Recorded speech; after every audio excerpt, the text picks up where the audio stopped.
Bakit kailangan naming mamatay para sa bayan? Hindi ba tungkulin ng bayan na siguraduhing ligtas ang lahat sa kapahamakan? Ito yung mga contractors. So, ibig sabihin, connected yung mga hinayupak na yan? Itinatag ko ang Pilipinas kasi ayoko nang maging Pilipino eh. Ang pinaka-mahirap na role ay ang pagiging Pilipino. Kasi hindi siya acting eh. Hindi siya role.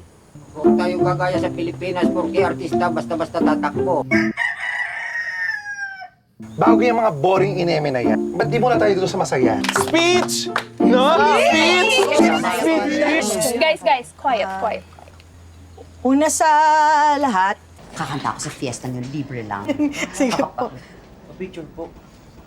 Parang kang artista, Matagal na ang artista. Sorry. Kinakausap ka namin ng maayos dito, tapos ganun yung mga sinasabi mo. Wala mo naman pakialam sa desisyon nila eh. Hindi naman ako Pilipino.